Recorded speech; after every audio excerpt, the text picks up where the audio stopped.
Welcome to Tavern Talk, our little live stream talk show based on the epic fantasy series Wheel of Time by Robert Jordan. My name is Ryan, and joining me as always is brother Dan and Jansen Lashley Haynes, and we've already had our first mess up.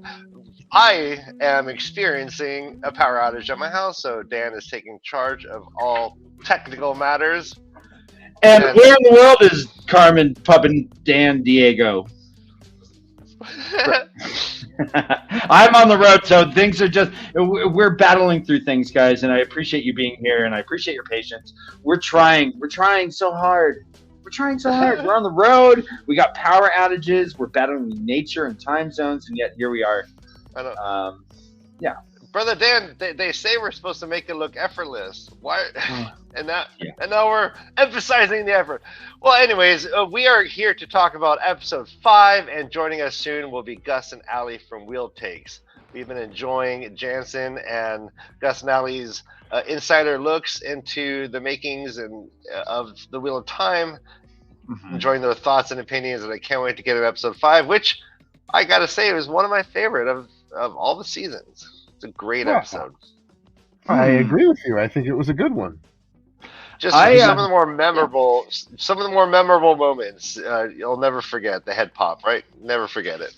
The head pop, sure. There was no Matt and Min, but he was talked about a little bit. He was talked about.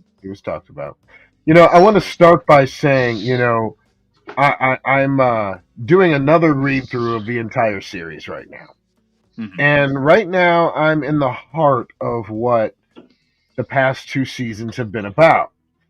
And when I notice how much just content that they have to go through to put 1 hour show on for everyone and to get all this in is so much. It's such a big task to undertake. So it's like, and I hear more negativity than I do positivity sometimes when I'm talking to especially book readers about how they've changed a lot. And they have changed a lot. But as I'm going through these books again, and I am someone who I dare say not many people have gone through these books as many times as I have. I'm starting to notice that they have changed a lot of the story, but they're getting all the points in to what they were doing in the books. I'm finding little things that they put in that I'm finding Easter eggs every single time now. And I'm seeing little things that they definitely mention in the show that you wouldn't think about until you have to go back. And like, wow, they really did do that. And they're getting all the things in as best they can to encompass this world, because it's crazy. If you listen to the audiobooks, each one is 36 hours or longer. That's as long as both series combined. Each book. So it's they're getting a lot in. They're getting a lot in. The art of storytelling in a visual medium like this is a much different format than writing everything down. I totally agree. So let's, I'll get into just the quick details. We're talking about episode 5 of season 2. It is called Damane, and I'm going to destroy these names. But the director was Maja Vervillo, and it was written by Rohit Kumar. The last 2 that we saw had the same writing, a completely different writer and director. And I think that I was able to tell somewhat of a difference based on these. I'm not really like that though. I just take the whole thing. But doing these like evaluations, for instance, there was only about 23 scenes from the last one. This one has like 45 or 46 different scene locations. Yeah. Yes. Yeah, exactly. So Jansen, I got a question about that. I was thinking that I know that there is a continuity experts who work on script and are there throughout to make sure that like each shot has a continuity that doesn't. So right, background's got to be exactly the same. Where they're blocking, all those things. Who's in charge? That's a culmination of a lot of people. Everyone's always looking for continuity, like from the director all the way down. I mean, here's something like that a lot of people don't realize, but from the director, the DP, all the way down to like someone just doing background, like everyone on set is doing something so repetitive and so many times. Everyone knows that they want to do it the same way. They want everything to link up the same way. And if you really have people that care like about the production that they're working on, and I'm talking I mean everybody from the director all the way down to the background actor who's just walking by, they are always thinking about exactly doing the same thing over and over again. Now, does everyone have the right to speak up if they see something that's amiss? To a point. I mean, like a principal actor definitely is going to speak up every time. The director, of course, but I mean, even all the way down to like the background, if they really truly know, they raise their hand and like, I did this before. Should I be doing that again? There's no problem to ask a question like that, Okay. But I mean, most people who are working on the set, they know when they and what they can do, when they can do it, and it's it's a system that like by trial and error and by repetitiveness and by doing it and experience, when you can do something and you can't for whatever it is you're doing, from whoever you are on the production, high rise, I guess you could say. Now, so that famous scene with the Starbucks cup in the Game of Thrones, who's like how does that happen? Like I can't imagine how all the way through post production. How many eyes are on it? Yeah. See, I'd have loved to see who spoke up, because they had to know. It's all on camera, you'll see who left it. But who knows? I mean, it could have been anybody, and it was obviously a mistake. No, but like in terms of like quality control and looking for all those things, like a lot of people saw that before it went out, so I don't know. They must have been rushing. I think they were just rushing to get something through. They were Estonians, but it's close enough. Well, so when you said like how much they care about the project, like that's interesting, because like obviously the end of Game of Thrones was just slapdash and bullshit, and offensive, but. And let's finish details. That. Go on. Finish that in just 1 second, because we got.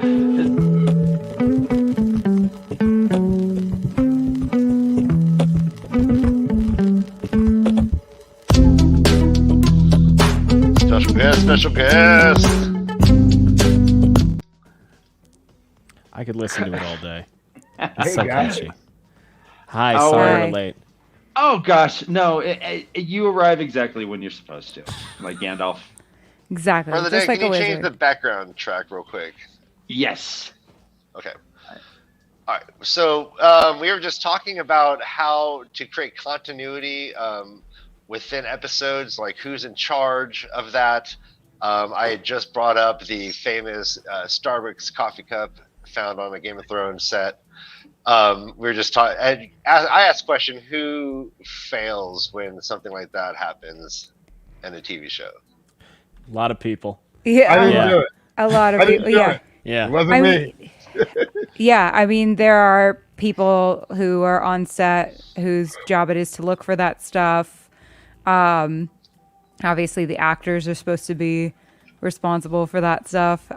Basically, anyone who had eyes on that set probably could have spotted that. But a lot like Jansen said, when there's a high pressure, high demand, high need for turnaround, everybody's job gets a little bit sloppier, and people are starting to tunnel vision into their own corners of what is their responsibility. And a lot of the time, when you rush art, things get a little bit sloppy. I think it's also... you would think the DP saw that though.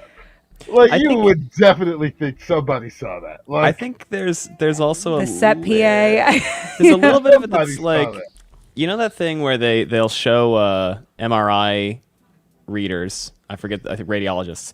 They'll show them MRI results and be like, hey, is there anything abnormal about this?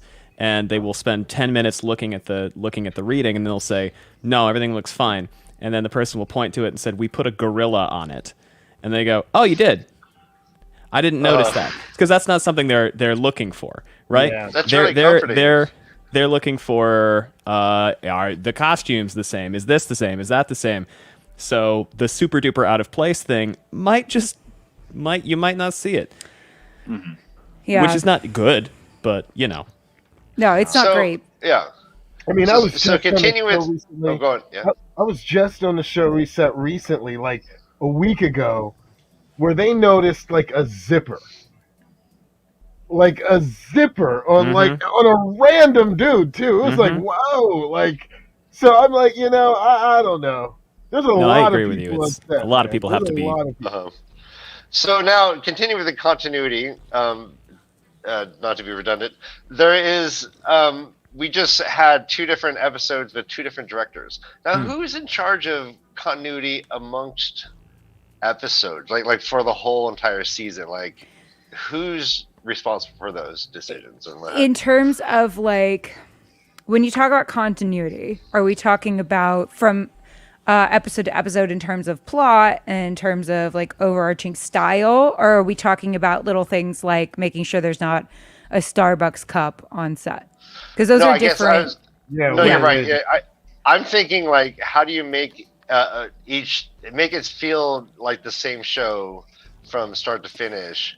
Really good question. You're having different directors. Yeah. So that is the showrunner's job to communicate that and the overarching vision to the directors that they hire. So there's a lot of people that say that in film, the director is king, right? Obviously, the director's vision, everybody's vision matters, but the director does kind of get to have the final say. I mean, other than like the producers stepping in, but in film and in television, it's always the showrunner who gets to have the final say on things.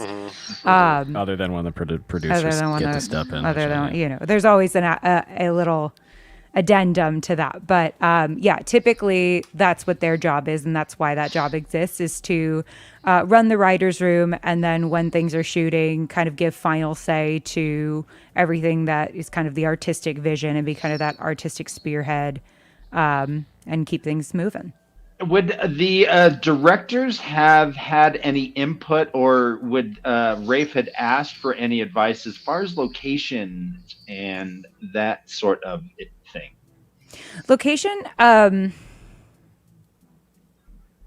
guess it kind of depends on when people get hired. I mean, everything's different, but like location is usually decided by the location scout and the showrunner. And I think that there are directors that can give input. It just kind of depends on how open to that the showrunner is. Okay, that makes sense. Yeah, it depends. There's also like costume continuity. There's also like weapons continuity. There's a bunch of different guys that they'll have little notes, like even the costumes, they'll have little tiny stars where they know they have to do the same thing every time. Yep. Like it goes through everybody. And there's like little departments that have little things that they're in charge of. So it's like it doesn't rest solely on somebody's shoulders, but it can if their department screws up, I guess, but yeah. I feel like it's easiest to kind of break it down like each set, each show is its own company, essentially. It's got a bunch of employees, often hundreds of employees that are working for one person, and the showrunner kind of serves as the CEO. And of course, obviously there's a board of trustees that comes in, but they're kind of running the show on the day-to-day. Yeah, you can make that every episode. Yeah. I mean, it's like that for every single day. It's crazy because it's a different day every day. It's like you might not have half of the same people working tomorrow in the same production for that same episode. Yep. It gets so little notes people take. They have to, the next guy might come right in. There might be a different DP tomorrow. Mm-hmm. Yeah, and I have a friend that is what was at one point working in the writers' room for an Amazon show, and he was like, "Yeah, the first thing that somebody told me when I was going on to an Amazon show, and this I think is a good thing, but you're prepare for hours of meetings about weapons." Specifically, they want to know what the weapons are going to look like down to the smallest detail. Yep. So it's hours of meetings about this stuff. Kind of like Eggman's dagger. Yeah. That we haven't seen. Yeah, that we haven't seen. The famous. And that makes sense because eventually you're going to have. I was at. Oh no! Finish, please. It makes sense that the people that are into weapons are going to want replicas. They're going to want to cosplay, and these little details matter very much. It may be in a very small niche of people, but it matters. And if they don't do a good job, then that niche is the passion. It like that. If you make these little people happy, you're making all like everyone who likes the show. Then will hopefully appreciate that. I think. Yeah, that's the hope, right? That's the idea. Well, it's the kind of thing where it's like, think of Sting from Lord of the Rings. Think of Narsil. Obviously, Egwene's dagger is not Sting, but if they use it in a cool scene at some point, maybe it will be. Yeah, and then you want to be able to see it, have it. When I worked on Star Trek, the weapons that they have on that show, they come out in safes, like locked up. Like that's how much they care about these things. Like they take your picture so they know who has the exact weapon that they're giving out. Like wait, Jansen, are you telling me that they're actually working laser guns? Yeah. Is that what? That's crazy. Of course they are. Yeah, you guys thought Gene Roddenberry died? No. I'd say they're very serious about those, all that stuff. Speaking of weapons, Dane Bornhold's axe makes an appearance right in front of his face. It's pretty. And the level of detail, it's beautiful. You can't shake a stick at the costumes and what do you call weaponry in a show? That's not costuming, is it? Armor. It's tough. I feel like there's armor. There's such a weird fluid line sometimes between what is a prop, what is a costume, what is a set piece. Because like a blanket might be a set piece, but if somebody picks it up and moves it, then maybe props is supposed to look over it. And if somebody throws it around themselves and holds it shut, maybe like then Matt? Costumes is in. Yeah, like Matt. Maybe then it's a costume problem. Yeah. It's That's hard. It's a very hard. That's crazy. But I would say we're talking about whether Dane Bornhold's axe is a prop, a costume, or she her eyebrows went up. Oh God. I think it's a prop, and I think it's under there's a big mat on it that says Dane Bornhold's axe. Yeah, I agree. That is the like age-old question, right? Is always like what belongs to which department, and the answer and the reason why I kind of went is because it's the question on everyone's mind all the time, is what belongs to whom, and the amount of meetings that you have just to delegate who is in charge of what cannot be understated. Well, it also depends meetings on about setting that meeting. Yeah, it also depends on what's lethal and what's not. If that axe is made of like Nerf, then it's a prop. If it's not and it can hurt someone, it goes to the armory. Absolutely. You know, so like it all depends on what you're working with. You know. Yeah. Depends on what it's used for. Yeah. It depends on what it's used for. Exactly. I was gonna say someone died on the set recently. Got shot. And like responsibility seemed diffused, and was part of the problem, right? In the lawsuits, and they're still dealing with that. I was on set 5 days ago where we got the speech again. I mean, it's any cop show that you're on. The armorer comes out and everybody has the right to ask as many questions as they want. They show that they're using, non-lethal like equipment. Like they show the barrels, they show everything now. And it's videotaped. They make sure that they're showing everything the right way. Everybody gets that speech every day that set is on. Every single person gets that speech. They get to see it if they want. And they're very, very safe about it now. Now, it's I have not worked on many shows that just use blades, bow and arrows, and things like that. Most of the shows that I've been working on have guns. So I am not completely familiar with how they do it, but I know that if it's lethal, that goes to the armor. Yeah. Or even if it could break your bones. Yeah. If it doesn't can have to be sharp. Yeah, it can hurt you. I have a sword over there. It's not sharp, but it would hurt a lot if I got hit with it. So. Yeah. The one I gave it to him and he was swinging it around to the backyard, he did cut one of our plants. I did nick a plant and I went, oh. I was like, that's a lot sharper than I thought it was going to be. I'm going to be a little more careful now. Loyal would be pissed. He would be. He would be pissed. All right, what sword form are you working on, Gus? Parting the silk. Let's go with that. Parting silk. I like that. I like that. That's a good one.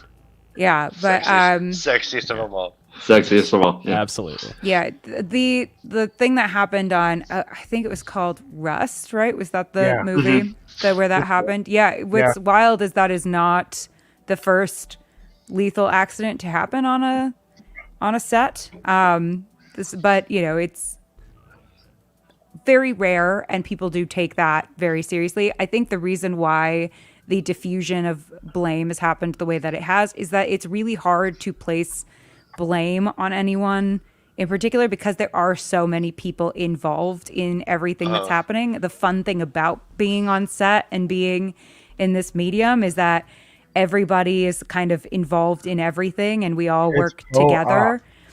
But at the same time, then when things go wrong, there is a lot of responsibility to go around.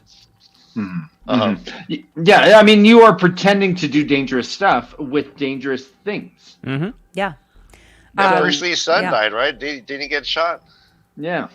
Yeah. Something like that. Things do happen, and it's I don't not know okay. what But the hell, I mean, how it's pretty crazy that a live round gets on set, though. That is nuts. really crazy. That's unbelievable. That's to me. unbelievable. Yeah, that's It really is crazy. like, I mean, and I would not if I was on that set.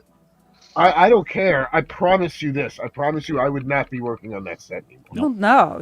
That's. I mean, and that's insane. It is insane. I mean, someone screwed up really big. It's just really, hard because really big. It's just hard to know who screwed up that big because it's like so many hands probably touched that gun over the course of the production that it's like hard to and to my understanding, nail down whose fault there were logistical and oversight issues as well. So it was I mean, that's why he's indicted, right? I think so. Yeah. I don't know all the because he's not only an actor, he's an executive producer and all that. Yeah. I can't imagine. I just can't. I mean, I just it's amazing to me. Like I have been on hundreds upon hundreds of sets and never seen anything like that happen. Like no. You just lop someone's head off and be like, "Wait, this isn't a foam axe."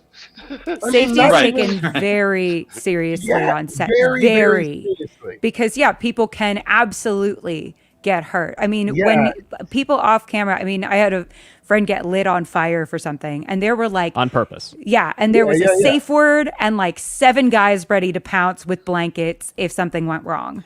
And fire extinguishers. Yeah. I mean, so much so that even on set, when you see something like, say, an army show,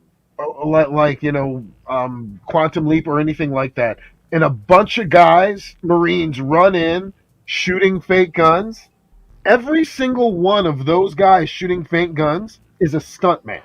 And has been trained to be a stuntman to do that exact part.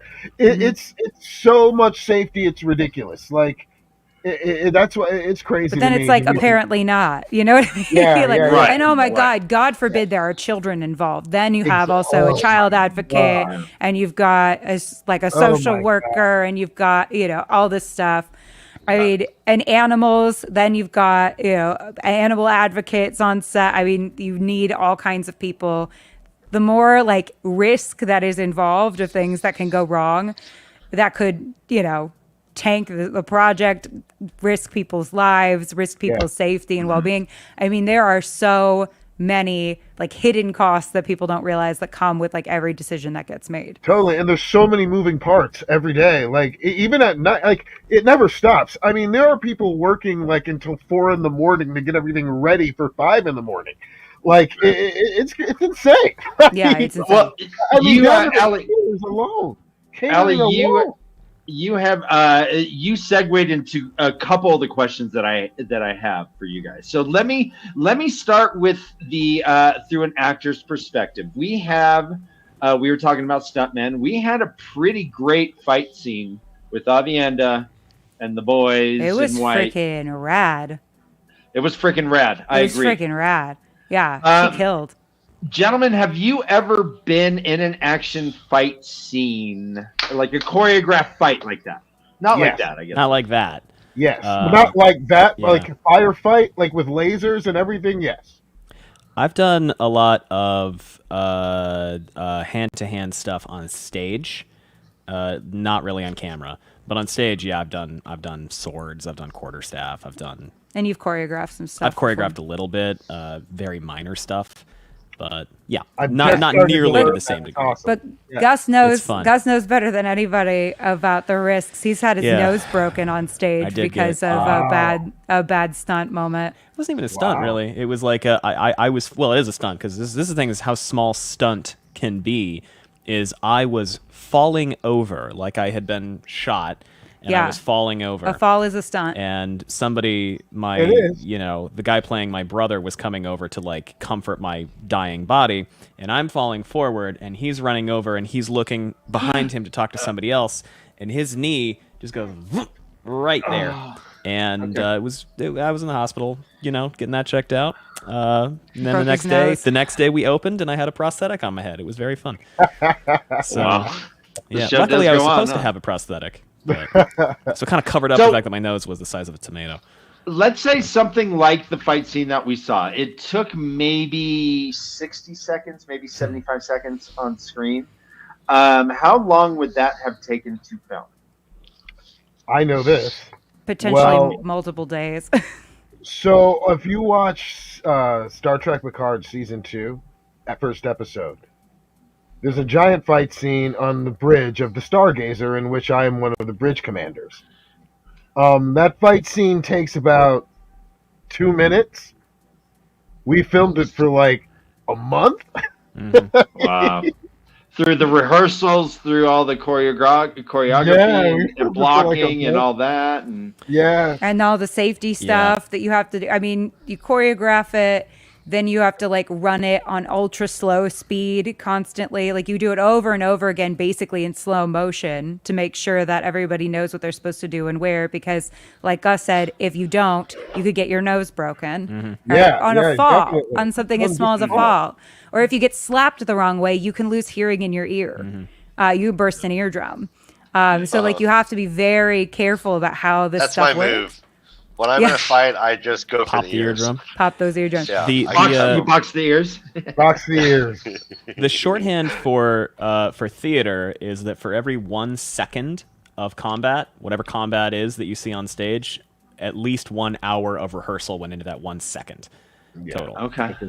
So yeah, I mean it's extraordinarily. You should be able to do it 25 times and there was zero visible difference between any single time you do it. Yeah. Because especially when you have swords, especially if you get a lot of people with swords, if you have people behind you with weapons, if you have people in front of you and then going past you, and then I mean in season 1 when they had the bolt camera, which in and of itself was like moving very quickly, very close to people, they needed to be able to have that scene was insane. Yeah, they needed to be able to have down to the inch choreography. Yeah. Well, Gus, but this fight on stage, the fight has to be fluid.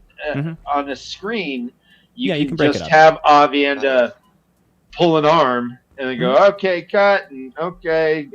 Yeah, you can do that. Take my Starbucks off, and then do all that stuff. Yeah, that's absolutely true. Yeah. Okay, cool. You mentioned the bull camera. That was during the cold open, right?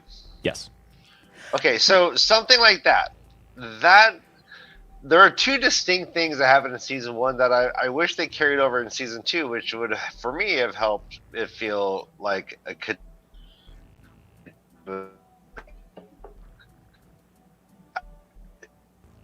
Hello? Oh, Ryan, you're breaking up a little bit.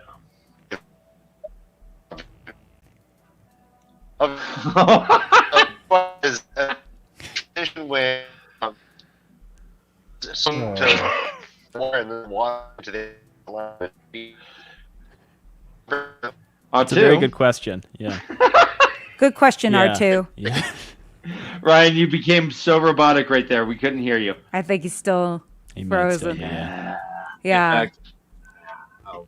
I have the distinct urge to sing "Video Killed the Radio Star." Yeah, remember Max Headroom, guys. But something good to keep in mind too is that usually on set, this is another like factoid, but usually on set, you're not ever doing your full out fight. You're usually like always taking it back a smidge. You're never actually punching to the fullest extent of your punch. It's always going to be a little bit reserved and a little bit pulled back. And then in addition to that, even though, yes, you can break up the shots, keep in mind that like in theater, you're going to do that fight once a show, right? Yeah. But in TV and film, you're going to do that fight potentially like 100 times that day. Like that one segment. So you're going to be falling over and over and over, punching at someone over and over. And so the more that you are doing it, also the heightened potential for something to go wrong. Mm-hmm. It actually takes its toll too. Like eventually stuff starts to hurt. Oh my God. When you're just falling like over and over again. You're like, dang, it sucks after a while. I did one day of stunt camp and I couldn't move for a week. A week. Tough, man. It hurts. Yeah. When you're doing that kind of stuff over and over again, it's a lot of strength. So yeah, a week. I like could not move my arms above my shoulders for a week. It was wild. And I was just punching over and over again. And I'm telling this to the entire world who's listening. To do what we do, you got to love it. Yes. You're not looking at like Denzel Washington or anybody who's going for an Academy Award this year. We do this because we love it. Yeah. And we are gluttons for punishment. Yeah. There's no other reason to do it. It's so true. Allie, let me ask you about the same fight scene, but through a writer's perspective. Yes. So what would the script that you would have produced would have just said, like describe what would have gone on. So the White Cloaks encircle them. They're back to back. They fight. They go back to back. There's a camera pan from the top. Like how much do you personally input in the script? A lot. A lot. I mean, it can depend. You're never going to write like a fight happens. That's unless you're Shakespeare. I mean, yeah, unless you're Shakespeare. Fight good for him. Fight is slain. We're thrilled for him. But you're thinking in terms of like what to choreograph to the director or what to intimate to the director and the choreographer as to like what is happening and what's important for us to be tracking. So like the stuff that's kind of happening behind the scenes, in the background and stuff, that tends to be stuff you're not going to focus on. But that main fight and what's happening, you're going to go kind of beat for beat as much as possible. And obviously they're going to play within it. But I mean, kind of the conventional wisdom is you want action scenes to read quickly. So you want as much white space as possible. So action scenes actually take up a lot of room because you're going to be like, creating new lines as often as possible to increase the suspense as you read. And you also want to kind of like telegraph to everyone that you're working with what exactly you're envisioning, and then they translate that into their own vision. So it's kind of like layering upon the work that you do. So the more you work you do, the nicer it is for them. So in theory, how many paragraphs would that fight have been then if you were to write that? No more than 3 pages is usually the conventional wisdom per scene. But honestly, that scene is probably broken up into a bunch of mini scenes. So it's like over here we see this, over here we see this, over here we see this. Perrin does this. But that's an entire month of shooting. And then Dane stands with the sexy axe. Yeah. Dane watches. And, in the writing, in order to justify spending a month of shooting, you better write a pretty interesting action scene that has a lot of consequence on the plot moving forward. So you're going to think about those details. You're not necessarily going to think about every punch, but you are going to want to give a detailed sketch of what is going to be fleshed out by the actor, the director, and the choreographer. A fight is a story. At the end of the day, a fight is a story of an interaction between two or more people. And if you can just write so-and-so fights, this person wins, if all that matters is the outcome. But generally, the purpose of this fight in particular is this is an Aiel. This is an Aiel woman who has been an Aiel woman for her entire life. This is what she is capable of.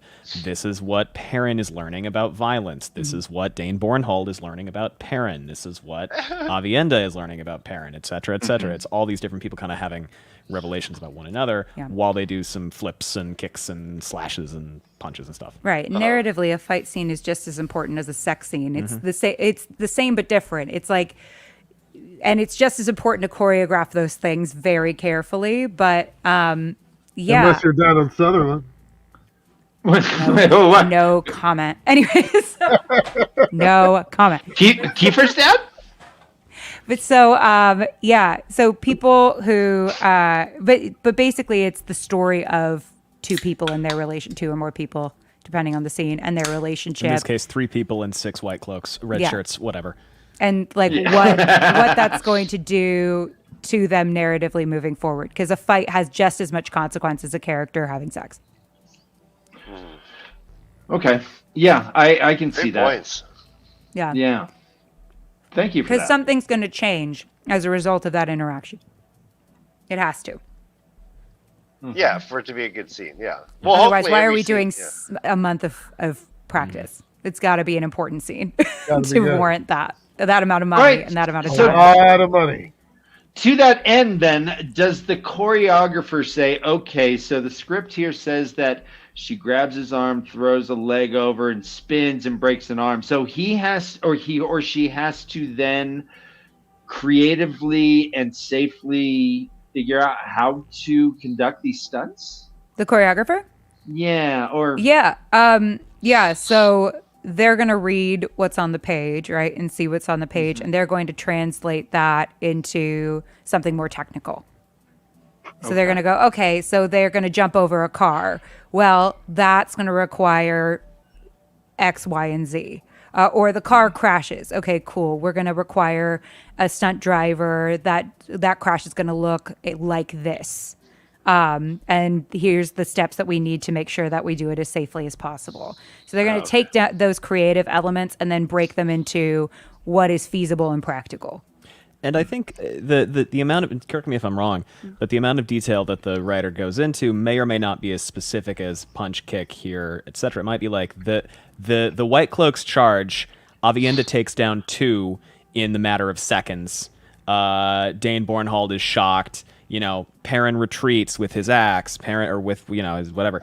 Perrin is facing off against 1 White Cloak. It seems like he has the upper hand, but then Avienda comes in and takes care of this thing. It may not be as specific as sort of I assume that something like the flip. Yes, the flip was definitely the choreographer. So here's what I think was the choreographer versus the writer. So the choreographer put in the flip.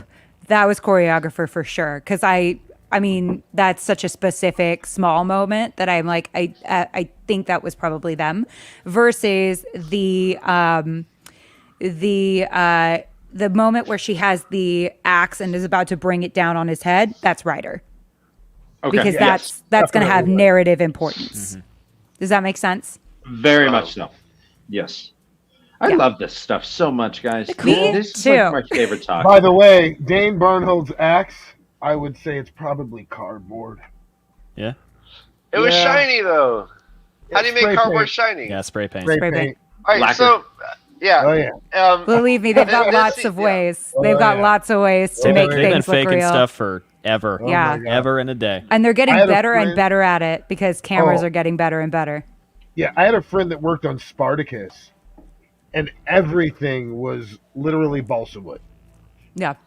Like everything. it's your job as an actor to give that stuff weight. To make it look like it's as heavy as all that. Isn't that also why in Star Trek, in the first Next Gen movie, the reason why they had the Enterprise crash is because the old Enterprise was built for like 480p cameras. So stuff was basically duct taped together, and if you put it on an HD camera, it looked a little bit cheap. So they were just like, all right, yeah, the ship blows up, and we got a new one that we built with the intention of being filmed in high def. I will say funny, this: my that makes favorite sense. things to shoot on are gigantic replicas of spaceships and things like that. It's the funnest thing in the world. Like go to It's so much Disneyland. fun. It's like so waiting much in fun. line at Disneyland. You see the Millennium Falcon? No, I mean, I'm just imagine going to work, sitting there, turning over, and looking at Patrick Stewart in the face. This is a dream come true. That's so great. Yep. I can never ever tell you how awesome it was. So cool. I have another question. We saw a couple cityscapes. How much of what we've seen would you think are actual little models that look big, and how much is not? CGI, maybe.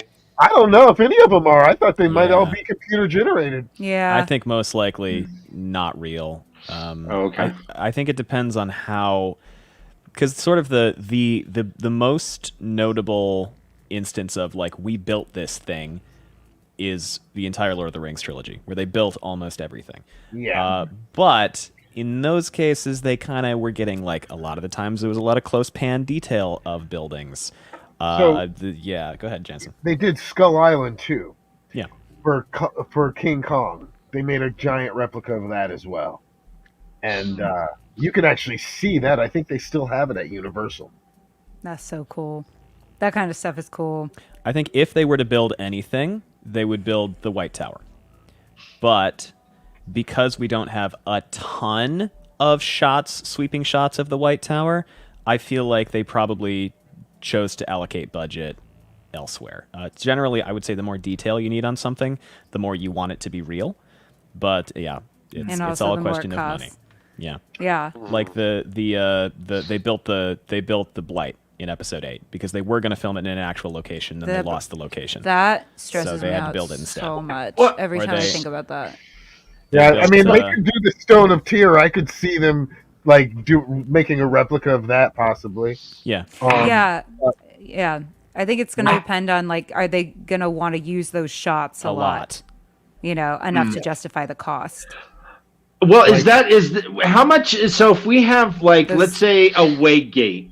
The CG costs a lot too. So a way gate, that's my question. Is a practical way gate more cost effective or more cost inefficient than a CGI way gate? Like just the structure itself?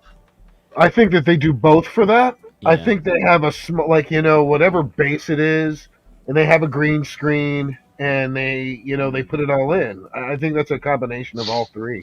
Okay. And later on, they're going to make that. They're going to save money when people start traveling. You'll even see like a flash and people walk in. And like, oh, they must have traveled. Well, we've seen that.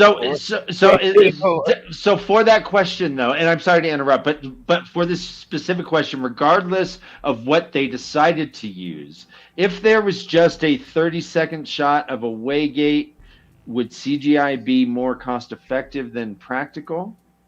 30 seconds is a long time for a shot. But so in that case, maybe it would be more cost effective it depends on how long the shot is, because if the shot is shorter, then CG is probably the way to go. Yeah. But if it's longer, because CG, the longer you do it, the better it needs to look. It's really how long are people going to be focusing on this thing? Yeah. Because if it is a cool thing that is in the background, but it is not what I'm meant to be focusing on, well, then if the audience decides to pause and zoom in on the background element and start picking apart things that don't work, well, then you're just ignoring the storytelling to look for a problem, I guess. Yeah. Whereas if it's like Moiraine is going to walk up to the Waygate and she's going to put her hand on it and she's going to look at the fact that it looks like, whatever, trees, or what have you. Yeah. It really depends on how much the audience is meant to be caring about the thing. And how much they're supposed to see of it. Yeah. And how long. Because if it's for a long time, then it's hard to make CG look real and the same for a really long time unless it's Gollum. Right, and I think I guess so. Based on what you're saying, the first Wege we experienced was a structure they built, and then would you say the one in the water was CGI? I don't know, because the other thing is once they're all the same one. Once they've built one of them, they're probably just gonna. It's probably modular. They can break it down. They can bring it from place to place. Recycling is very important in and film and all television. You need is a little bit of different lighting, different angles, different slap some different vines on it. You can change the entire thing. I mean, even some of the seals that they had are the same ones they're using over and over again. I mean, you got to do that. That's the only way you're going to save money. If I was a producer and I had somebody who did not do that, I would fire them. Because I'm like, what are you doing to me, man? It's definitely. Well, speaking of lighting. I just don't know this stuff. I don't know any of this. I see Thanos on screen for 2 hours, 3 hours, and I'm like, wow, that was probably expensive. I don't know. Probably hours in the makeup chair too. Yeah, that could take a long time. That was mocap. You should watch the video of Josh Brolin getting his first big check. Yeah, it's mocap. It actually almost makes you want to cry when you see the video of him getting his first big check. When he talks about it, he was Goonies. Yeah, I mean, he didn't make a lot of money. Yeah, he didn't make a lot of money for Goonies. Yeah. So speaking of lighting, I noticed that this episode was fairly dark. A lot of low lit scenes. Here's a random question: do you film that with all full lighting and then post production dim it down or do you light it just so and try and capture that? It's really fun to try and figure out. Gus and I are not fun to watch anything with because we will sit there and we'll try to figure out how they did it, whether it was a night shoot or whether it was that they slapped a color filter on it. Yeah, they'll recolor it is what they call it. So Walking they'll slap Dead a different season 2 filter. does a lot of that. And you can usually you can sometimes really tell. And that's not to say that that's necessarily a bad thing to do. It's just about resources and whether or not you want to have a crew of hundreds of people and your actors have to redo their entire sleep schedule to accommodate night shoots. Because when you shoot at night, you shoot all night. You shoot all night. Until the sun comes up. The second the sun goes down until the sun comes up. You have to, Gus and I have done night shoots before. You have to retrain yourself at least a week before to sleep all day and work all night. And then it's so hard. And then you have to go back. Yeah. So you're talking to a bartender, so it was a little easier for me. Oh, well then. It was a little easier. Well then, but those of us who are used to a 9 to 5, it's a pretty big change. And so you're just trying to figure out if that's part worth of it. All that. Yeah. But also there's budgety things. You don't have to deal with lighting concerns as much. There's practical reasons to do it during the day and then recolor. But then when you do that, then you have to be very careful about things that give away the fact that it's daytime. Like clouds or shadows.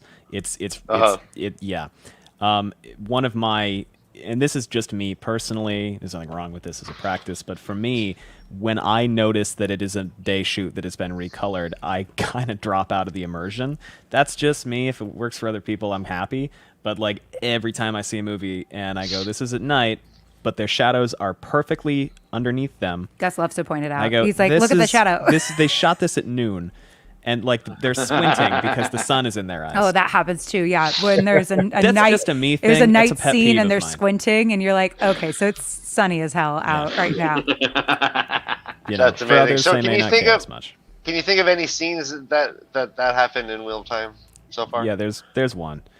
It's in episode 7. It's when the Aiel are approaching Falm with Perrin, and they look out over and it's at night. And I went, that's a day shot, and that's fine. Again, because it only matters if it's taken a lot of people out, in my opinion. Yeah. Because again, all the storytelling. Do you think our fight scene was a night shot? Yeah, That looked like it to me, was so dark. Yeah, that was Yeah. definitely night. Unless it was. I mean, I've worked on shows. Nickelodeon's huge for this. They have sets all throughout LA where they're filming night camping all night, like all day during the day. Where sure. you know. So, but yeah, I'm pretty sure that was a night. Is that a trend in film and TV to darken things up? I feel like movies are darker than they have ever been. I'm seeing it more and more. Yeah. Is it due to the fact that our televisions can handle it? Is it like There's what a lot what of is going on in reasons. this trend? I think it's due to Somebody I You can know. hide a lot of stuff. You can hide a lot of like Tim Burton. CGI like stuff in darkness, correct? Like somebody I Jansen, know what were you reached gonna out to say? us I'm about sorry. this when we were It said talking it's due about to it. Tim Burton. Yeah. But I mean, back in the '80s, he just started doing everything dark when Edward Scissorhands came out. But like, it's been a trend. I mean, the CW does that a lot too. It's. I mean, I guess it's trendy. You know, like people like watching darker stuff. It adds to the mood. It adds to a lot. Yeah, I think also some of it is sort of design philosophy. Part of it, yes, is that the equipment that people are watching TV on oftentimes is better equipped to do darks. You have an OLED TV, for instance. Now, the problem with that is you are sort of gating away the intended viewing experience behind expensive hardware, which isn't awesome. However, that's always kind of been happening because like movies are mixed, sound mixed and visually mixed for a certain projector and 500 speakers, and then they have to down mix it to whatever CRT TV or plasma TV with a mono speaker or a stereo speaker. That said, with particularly night scenes, if you go back to, again, I'm going to talk about Lord of the Rings because it's kind of my touchstone hallmark fantasy thing from my childhood or adolescence, is Helm's Deep was all shot at night, and it's very, very bright and it's very well lit. But as one of our listeners pointed out to us, great guy who works in film and TV as well, I said the philosophy and kind of the mood behind Lord of the Rings is if there are things happening that are not very realistic, we are going to go, oh, yes, it's a story. We're going to forgive this. It's going to be brightly lit at night because we have to see it. It's going to be music coming out of nowhere because we have to see it. When Sean Astin asked, where's the light coming from in this scene, the director said the same place as the music. So sort of the atmosphere of that and the design philosophy of that was, we're going to make sure that everything is really brightly lit. I can't do that. We're going to make sure that everything is really brightly lit and visible and audible because of kind of, this is the story we're telling. Whereas if you have a Game of Thrones or these particular scenes in Wheel of Time or maybe a Walking Dead, and it's kind of growing more and more, people are leaning more into, but what about what it would actually look like? It would actually be really hard to see, so we want to add to the confusion. We want to make it seem like I don't really quite know what's going on. And it's sort of a question of whether or not that works for you as the viewer, right? For a lot of people, it doesn't. So I think it's very possible that we're going to see a pivot away from that again, because a lot of people are having trouble following story. A lot of people are having trouble telling what's going on. But then you've got Christopher Nolan, for instance, and we can expand this to the fact that it's hard for some people to hear movies now, who says, like, I don't really care whether or not you can see exactly what's happening. I don't really care whether or not you can hear exactly what's happening because I want you to have a broader experience, and the details are less important to me. So it's a roundabout way of saying that it's a trend, and it might pivot back. And what we're getting next season now. So I expect for the shots to be a lot brighter. Yeah. I expect for there to be a lot more sun, a lot more. What? We got Mo Gideon. We're gonna get more shadows, baby. We've got the sea folk and we've got the waste. Mm-hmm. Yeah. And we've also got the Battle of the Two Rivers. So we're gonna see a lot of open daytime. We might, probably all of the night shots are gonna be from the Battle of the Two Rivers, but we're gonna see a lot of openness. We're gonna see.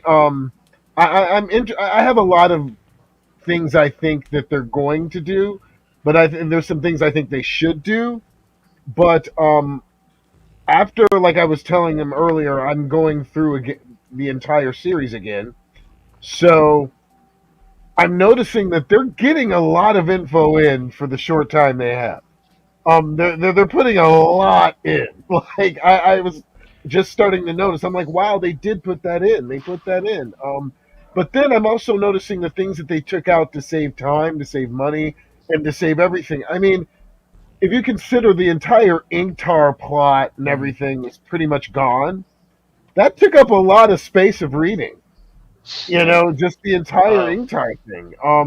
There's a lot of things that they did. Yeah, and I agree. But Jansen, when I first watched the show, I was still a little bit taken aback by some of the changes that I didn't necessarily think were that vital. I'm like, well, why are you messing with something that we all like? On these rewatches, I am getting a better appreciation for the storytelling per episode. I mean, this episode was great. It was Damane. It was bookended by the Shancha. I like the way things are going. I was just caught off by the hubris. I consider it a hubris to be like, well, we all like that. We're going to change it though, and make it better. Yeah, I like what they're doing as far as I thought the Shanshin, as far as production wise, were great. As far as the costumes, as far as them giving you that eerie feeling, that that heavy feeling like these are not good people. You don't really even when I read the books now, when I read about the Shanshin, I get this weird feeling that it's like I just they're off, and I like the way they portrayed it. I like the way they are appropriately creepy with my God. ritual scarification on the head. The only gross thing and that awesome. I would change. The only thing that I would change. Well, I'm not going to say I would change it. I know why it's not there. Mostly because of money, but I was disappointed that I didn't see any of the animals. Yeah. I think that's coming. I do think that's later. coming. I think it's going to take. I think Rakin at least we're going to see later. Yeah, I think it's good. So. It's got to be at a moment.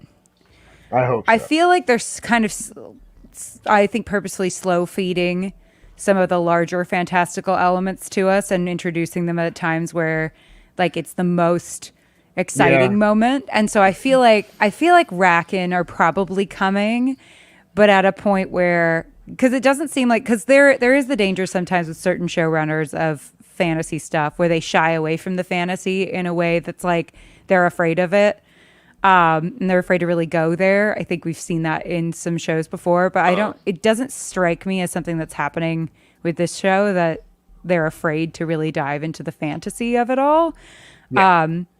So I feel like it's coming. I think it's gonna definitely have to be at a point where it's like we build up to it. We're like, and now here are velociraptors. Well, exactly. let me ask you guys an industry question then. So we have like Grom, we have Torakin, we have these things.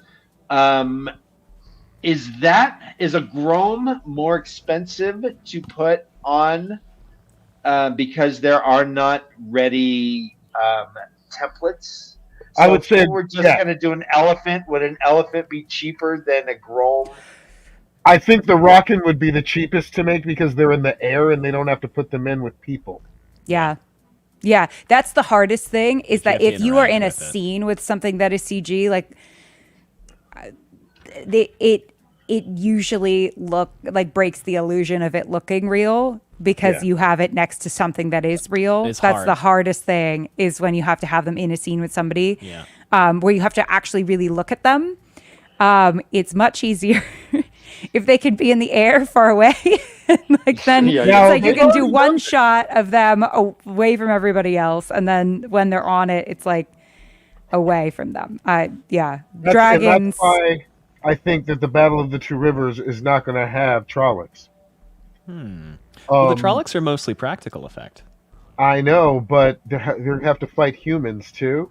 I think it's going to be a lot cheaper for them to just be fighting White Gloves. Interesting.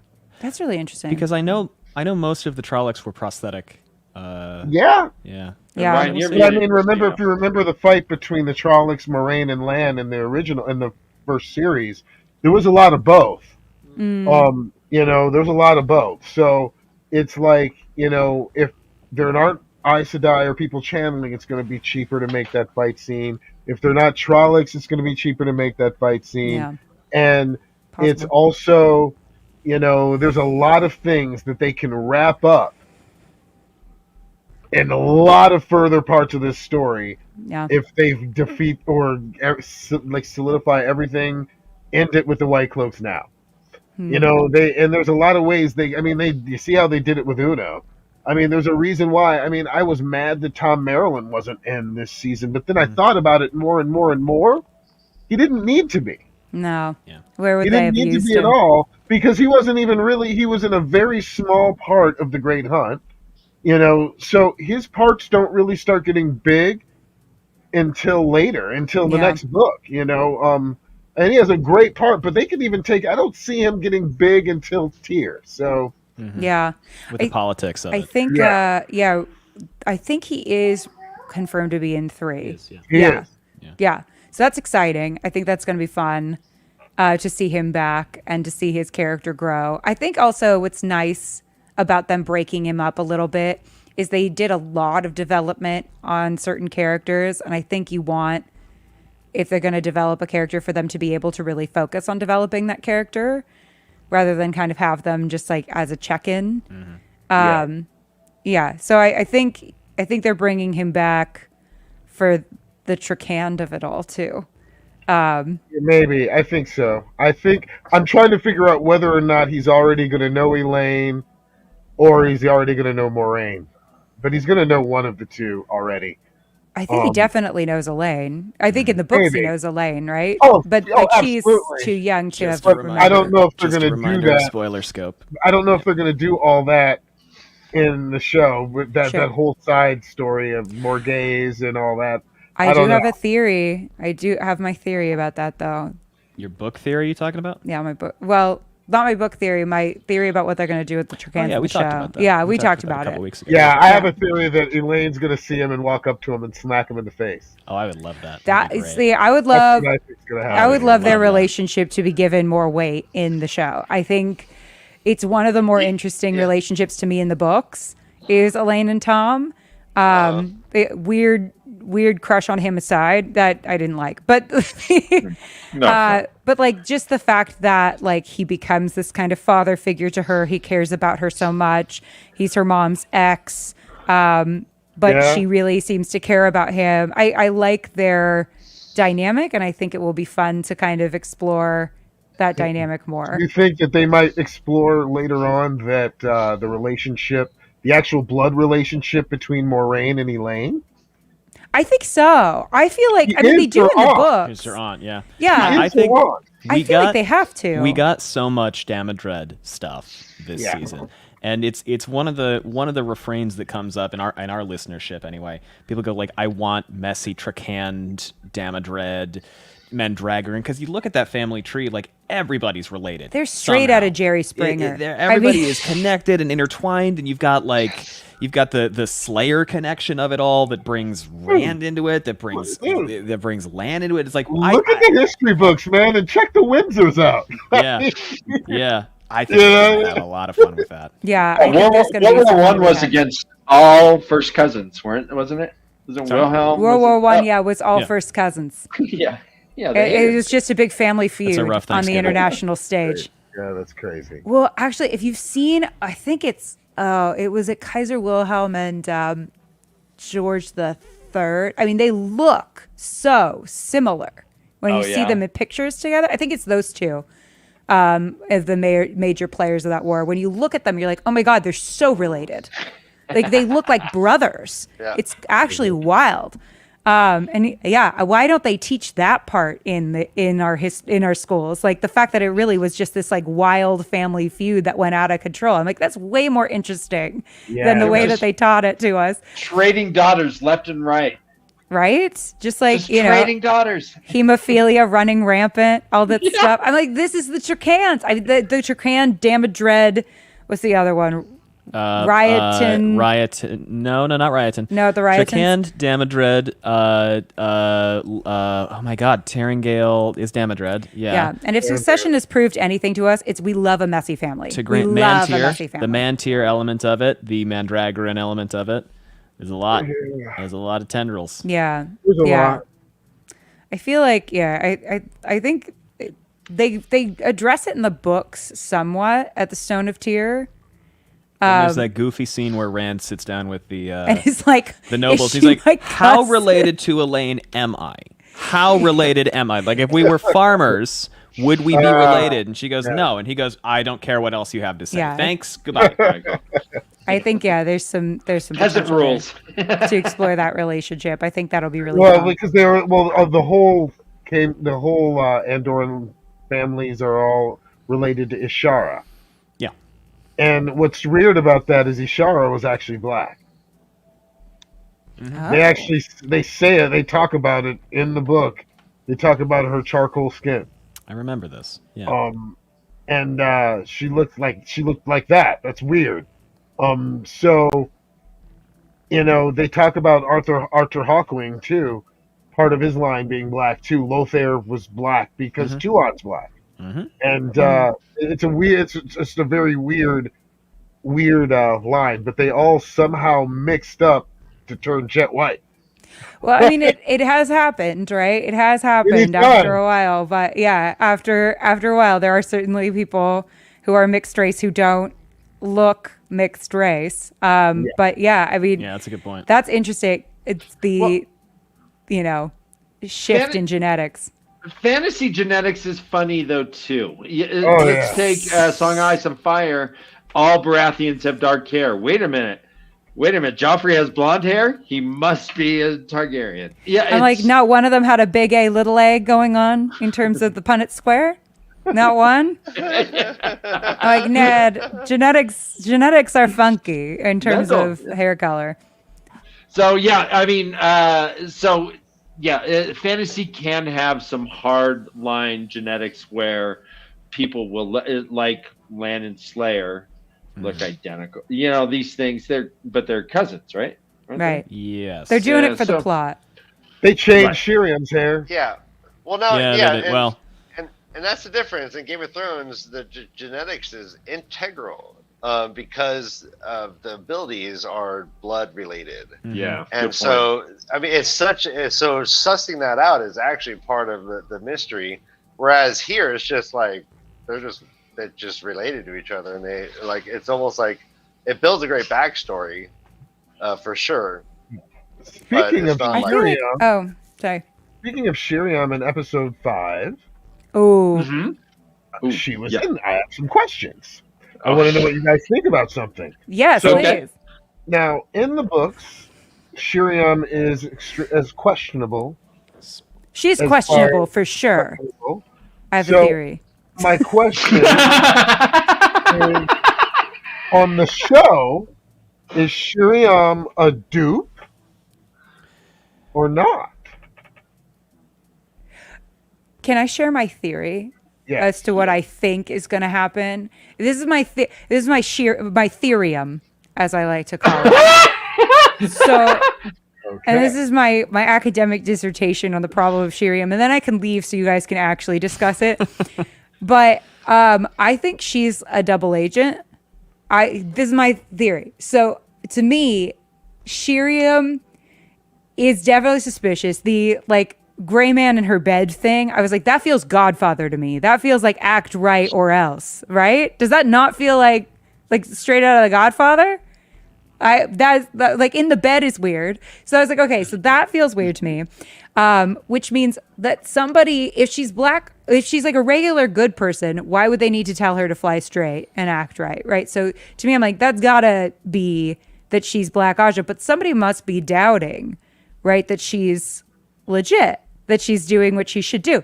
Now, flash back to New Spring with me. We'll get in the time machine. We jump back to New Spring. Yes. The person that Swan wanted to bring in with Moraine into this whole Dragon Reborn situation was Shiriam, their second best friend, right? Yeah. Okay, so Moraine fucks out of the White Tower, right, to go find baby Randy. And Swan is still there, right? What was Swan's job before she was Amerlin's seat? She helped, what's her name from the Eyes and Ears? Yeah, she worked for the Eyes and Ears, and then she was head of the Eyes and Ears. Yeah. Right. And then she became the Amerlin. So I'm like, okay, if I am Master of Spies, I would know, and I knew definitively that the Black Aja existed in the White Tower. I would think to myself, we need a spy on the inside to tell us what's going on. We need that intel. We need to make sure that we've got somebody in there. Who would Swan turn to if not second best friend Shiriam? Okay. So I think Shiriam's is, but somebody's onto her, and that's why they put the gray man in the bed, because it was like, act right or else. Here's the horse head. You know what? You know what?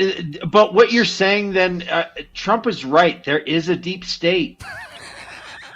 All right. So that's my question. All right, I'm done. So because they're being so different from the book to the show, so I don't know if you guys caught this, but Viren suggests that Shiriam was under compulsion. Well, I think that's possible because it's like the Black Aja don't all know who is in the Black Aja, right? Just as a gentle reminder, it's the end of Crossroads. Gus is getting sweaty. Anyway, it's been scrolling the whole time. I totally got you. Totally got you. I know you have. Way. I'm just saying it. I'm just saying it. It's only because it's not that I don't trust you. Yeah, I'm asking about the show. One day Gus will be able to fully unclench, but he hasn't unclenched in 4 years. So I think that it's possible, right, that Leandrin doesn't know whether or not Shiriam, because I think Shiriam is definitely, at least, if my theorem is not right, she's at least in the Black Aja at this point to me, because she had that weird scene with Halima. So I'm like, come on. But so if she's in the Black Aja, Leandrin doesn't necessarily know whether or not she is, so she might be inclined to put her under compulsion anyway. I also think the compulsion stuff may be partially to set up Grendel, because we talked about compulsion a few times this season, but we didn't dive too much into what it is. I mean, right off the bat, I think it sounds like mind control, so I think people probably put 2 and 2 together. But I think it is kind of like a springboard for all that is Grendel. Yep. You know, nice. to bring it up so that when we see her do it, it's not confusing. I think that Shiriam's alignment is going to be the same as what it is in the books. Well worded. One way or another. I think going back to Ingtar, I remember I read an interview where they did film the Ingtar reveal and it didn't perform well with test audiences. Like, well, I don't. Okay, so what? We don't. Why did I? Ask me. I want to be in these test audiences. We're gonna have to remove that part of the book from the show. You'd be amazed. You would be shocked at the things how that you expect happens. to work in a visual medium that sometimes and don't. Keep this in mind too. Keep this in mind. They are not trying to attract us book readers. I know. Yeah, they're not. Not at all. They're it's not. For my mom. They could give a shit. Yeah, it's for my mom. They want asses in the seats.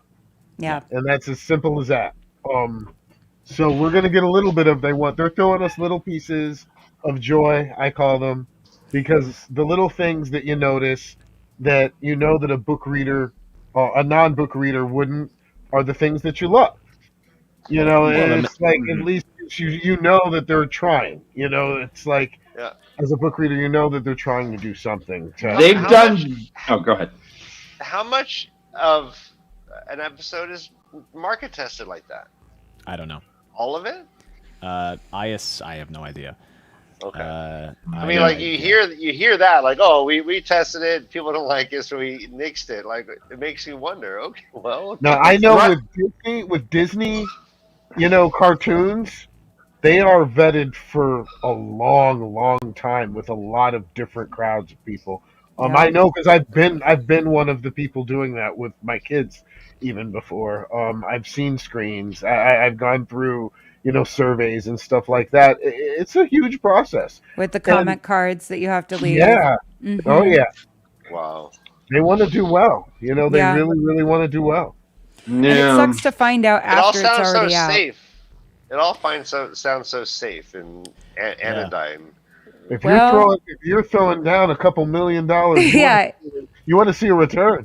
Exactly. I'm like, it's one thing when it's an indie and you like relied on a couple dentists to fund it, but I totally hear you on that. Yeah, I totally hear you. No, it's the ever present, ever ongoing, loving but sometimes tense family feud between the business side of the industry and the artistic side of the industry. There is always tension there. There is always like concessions that have to be made, and there are times where the business side does save the art side's ass. Hell yeah! Plenty of times that happens. There are also times when it frustrates, and vice versa. There are some very, very wealthy artists that own their wealth to the business side of everything. So, I mean, I can hear all that. No, but it's like, I harken back to like, I don't know. I guess I should. It takes the art out of the medium, and so I guess this is not an art. It becomes less of an artistic journey as it becomes like a commercial product that you either like or not like. And I think that's kind of my grief with much of like movie and television is like you can almost feel that like corporate hand. Like just pressing down on many artists. You and so many artists. Yeah, that's a real thing. I will say I will say it's true in books too. It's a lot of entertainment right now. Is this unfortunate because to be broad, I guess there is not the same kind of patronage that existed a long time ago. Now, that patronage came with its own issues, right? Shakespeare had to write Henry VIII, which is, in my opinion, a terrible play, but he had to do it because his patrons were that family, and they were like, "Hey, man, will you talk about how great we are?" And he was like, "Sure, I guess." And he wrote a garbage play. It's so true. That's great. It's not special effects were good. Yeah, they were good. That lighting was really I think this is the kind. I mean, I think it's fair at times to bemoan the forced intersection between the arts and business, and it is something that is talked about ad nauseum on screenwriting Twitter forever. But the thing that I always try to emphasize is no one wants to make a bad thing. Yes. And that includes executives. They're trying to help. Does that help sometimes prove to be unhelpful? Yes. Do sometimes the artists go, I'm going to spend thousands of dollars on a rug I don't need? That is also true. And that also happens. And they have to be talked down from that. So to a certain extent, there is a balance to be struck there, I think. It's hard to have art without commerce. Yeah. But what I will say is it depends really massively, as Jansen astutely pointed out, on what the budget is, right? If you're asking people to drop millions of dollars on what is ultimately, unfortunately, a product, that is something that you're going to be responsible to them to deliver, and to deliver in a way that satisfies them, right? That is your job. Yes, we have fun with the art part, and that is like the best part. But that is something that you are given as a task. Yeah. Versus if you want to make your indie feature that's going to appeal to 7 people on a shoestring budget, you are very much within your rights and welcome to do so. It's just about, like, Wallace Shawn, who is a famous actor. Yep. Routinely does readings of his plays. Routinely does readings of his plays that are meant to be seen by like 15 people at a time. In like a cabin in Vermont, and that's the only place you can perform it. Yeah, and that that's makes great. him super, super happy. That's why he does Toy Story, is so he can then just go and do these things. Yeah, and go be the artist. And that's kind of the thing, is you're always playing with both sides. It's like, if you want your art to be appreciated by a very niche subset of people, it's probably not going to get made by Marvel. And that's just kind of the balance that is struck. So you just kind of have to like figure out what works for you in terms of the relationship and intersection between art and business, because ultimately you don't really have one without the other. Yeah. Does that make sense? Thank you, Beth. We miss you. Get better. It does. Oh, goodness. Beth. Thank you so much, This is a fun talk, and I wish you were feeling better. Beth. Yeah. Thank you so much. But as we saw, when business gets to be too much the priority, right? Art can suffer. Yeah. Definitely. I will say also, and I know Ingtar is not even barely in this episode, but just if we're going to touch on that for a second, the reverberations of the COVID shutdown and of the departure of multiple actors, this is almost certainly a major casualty of that, because I think that, and I was he the actor's died of name? COVID? No. The guy who was playing Ingtar, who they renamed. He got a different job. He got a different job. Yeah, he went and did Willow. Willow. Yeah. And he was fantastic. I didn't see Willow, unfortunately. And now I can't because there's a new Willow. There was, and you then, are great, Aurora Denning. Then they took it off streaming. So anyway, he chose to leave Wheel of Time after the shutdown happened, and because of that, the 2-ish episodes of introduction and development of Ingtar's character that we would have had in season 1 did not happen. So all of that time, however much time that was going to be, I think that Lord Yokota was on screen probably for about 15 minutes, maybe across 2 episodes, maybe 20, but in some pretty key scenes, that was essentially development of a character that was lost. And so then the total change and total rewrite that they had to do in season 2, it seems as though, whether or not this is a decision that you as the audience agree with or not, and that's fine, they chose to allocate that time rather than redeveloping Ingtar's character in this particular direction. They allocated it somewhere else. And it's not a knock on the new actor. I think the new actor, Greg, I believe his name is Greg Chalandrian, was phenomenal.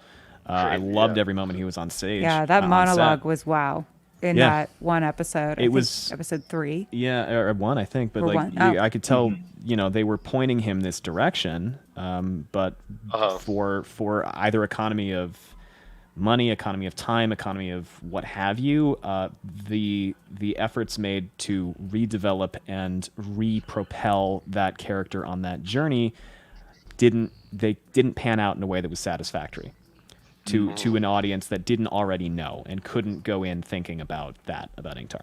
Which, I mean, we haven't done our episode 8 breakdown yet, but I'll talk about it a lot more then. So here's an interesting. I think it's interesting. We have 8 episodes, and none of them seem to run over an hour. When we are not dealing in a world of broadcast television with like ad breaks that are necessitated, like why are we holding to that stricture? Why? Really good question. Can I take this one? Can I take it? Okay, so it's because of what we're used to. Kind of the long and the short of it is it's because of what we're used to. So we have kind of been trained as an audience over time to anticipate that a half-hour episode of television, which is usually a comedy, is going to take 30 minutes. And an hour-long episode of television, which is usually going to be a drama, is going to take 60 minutes at most. We've been seeing kind of the effects of streaming in that the episodes are actually touching 60 minutes. Yeah, it used to be 42 because of commercials. It used to be a lot faster because of commercials, and you had to fill that time slot. But nowadays, because we are so attuned to it, if you go past the expected time allotment, well, first of all, each minute that you go past is going to be an additional amount of money.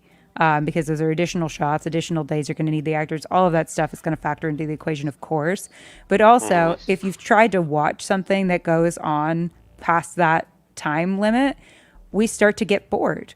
It starts to feel too long. It starts to feel like... They want you to want more. And they want you to want more. They want you to click play on the next hour. Yeah, so there's an established structure there that we all know in our bones because we're so used to consuming story. We're approaching the end of and good. And oh my God, okay, wait, there's still something happening. Yeah, it's kind of through trial and error, kind of off of our natural rhythms.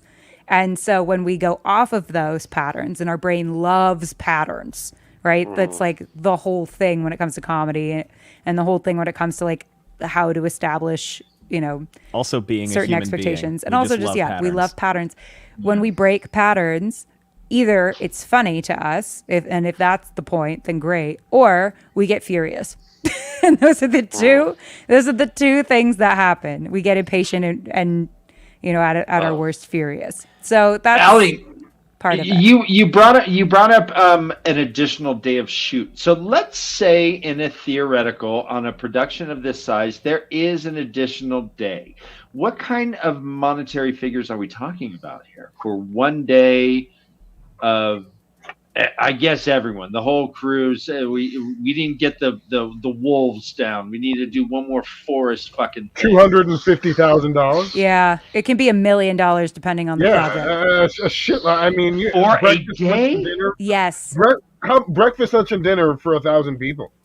I mean, 500 people. I mean, not to mention their salaries. Not to mention, depending if you have children, you have to pay the child advocate. You have to pay for the equipment because usually you're renting. Everything. Oh my God! You have to pay for the safety people. You have to pay for all of the PAs that you have to hire. Oh my God! All the permits. The background that you have to hire background actors. So hundreds of thousands of dollars. Yeah. Any permits that you need. I mean, and then that's a pain in the ass because they might not give it to you. So there's no guarantee that you're going to even have that extra day because you'll have to, if you're shooting on location, you're getting permits to shoot there, right? So that you can block off that whole area so that you can have a bunch of set PAs, not let anyone cross your boundary so that they don't wander into a Game of Thrones shot wearing, a Carhartt jacket. Right. Drinking Starbucks. Yeah, exactly. I'm just gonna pop this on the table. Exactly. I've both Gus and I have been the set PA that's like, I'm sorry, you can't come here. There's an active shoot happening, and it's the most embarrassing job in the world. But it's part of it. Yeah. But yeah, it's part of it. So. I've heard of, when things were delayed during COVID, that was costing, there's a reason some of those shoots never recovered because it was costing millions of dollars to try to get those shoots back. Wow. Because what made me think of it is when you had said that Ingtar, the character, had changed, and it went to I know Back to the Future was to have Eric Stoltz, and they filmed a lot with Eric Stoltz as Marty McFly, and then they just determined that it didn't work, and then they brought in Michael J. Fox. He went and did Mask, right? And then he went and did Mask, or maybe no, Mask I think was beforehand. But anyways, but they did shot for shot reshoots, and I never thought of God, what an investment that was. To do that, 2 months later, I guess. Yeah. I mean, I think when you're not involved, and this is why I feel very passionately about talking about all the behind the scenes stuff, because I don't think people realize how much goes in. It's very easy to be like, well, why not just shoot tomorrow? You think about, we have cameras on our phones now. To us, shooting something is no big deal. But to them, again, it's like, why doesn't this big company work on the weekend? You just work through the weekend. It's like, well, then they'd have to pay everyone overtime, and they'd have to, pay for everybody's food. I mean, the crafty alone. Is the night rate different than day rate? It depends. Yeah, sometimes. I think one other thing going back to episode length is this season the episodes were, I think, on average about 7 minutes longer. Yep. For the most part. They kind of varied between, if I recall correctly, 55 and an hour 6, hour 7. Plus, the opening titles were truncated dramatically. And that's about a minute and a half there. So across 8 episodes, we probably got another 60-ish minutes of material. Yeah. So we got almost another entire episode. I think that's about as far as you can stretch it. It's kind of the thing of how much will your audience forgive you?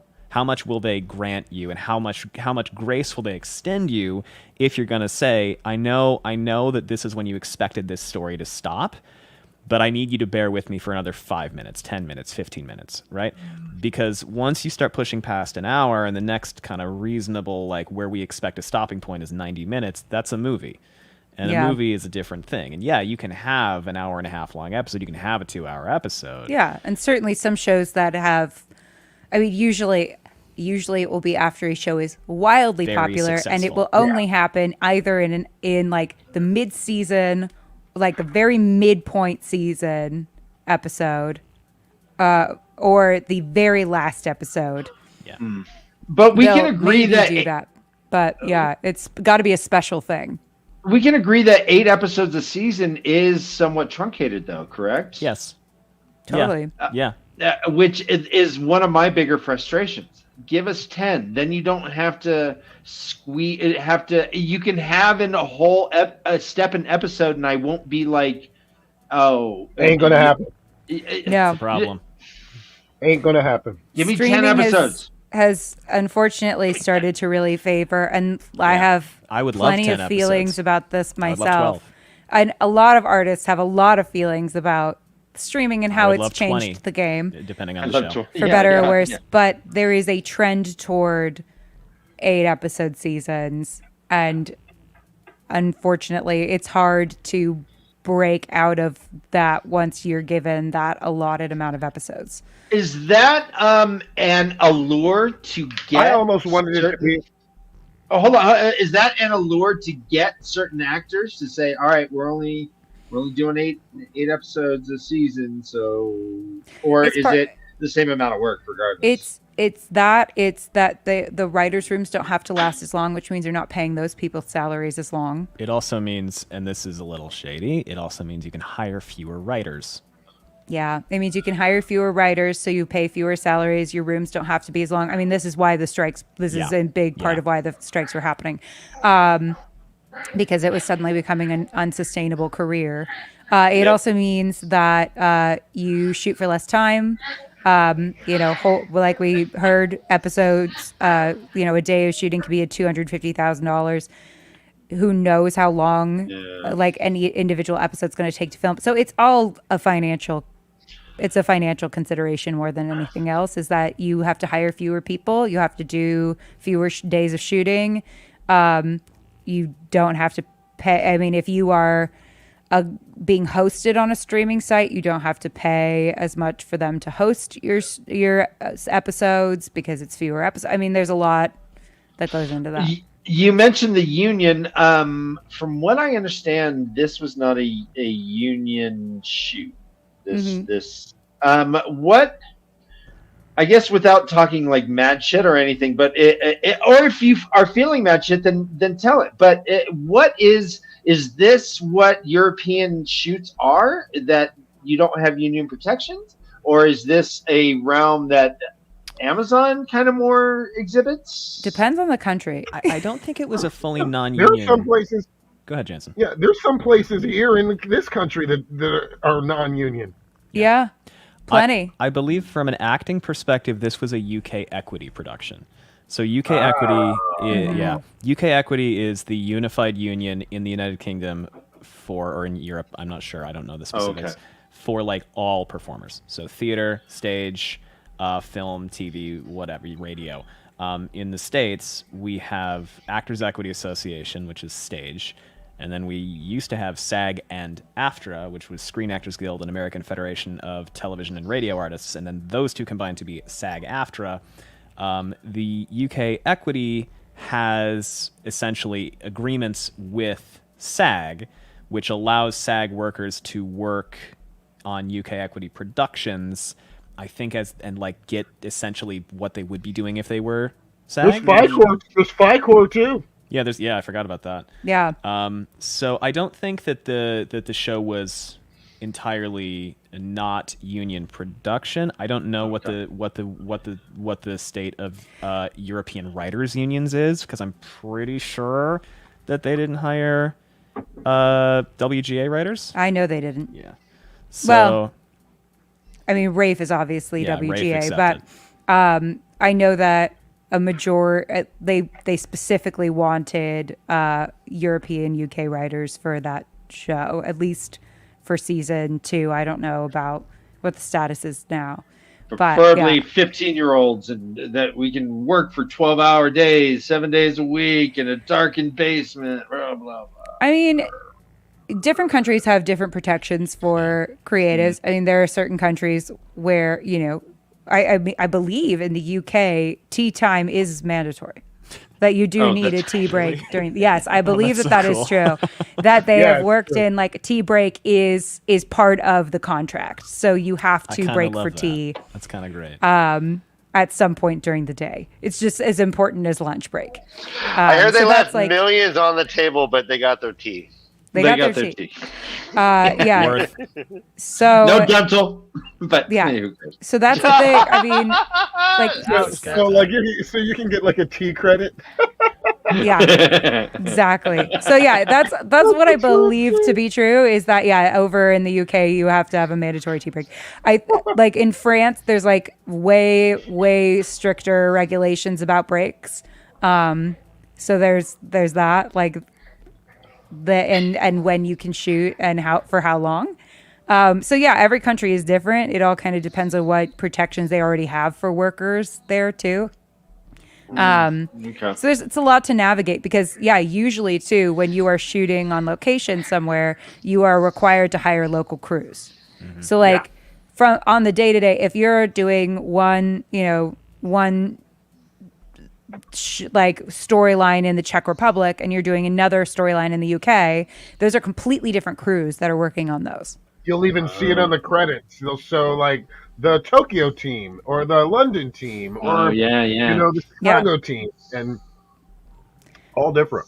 And those are for usually legal and also tax reasons. So like a lot of the time you'll get tax incentives or tax breaks for bringing a film shoot to a particular country. And that's because it's considered a job creator for their local people. But in order for that to be true and for you to qualify for the tax breaks that they'll give you and like to be able to shoot for cheaper, you have to hire like there's a percentage of the amount of the cast or the amount of the people that are hired that have to be local.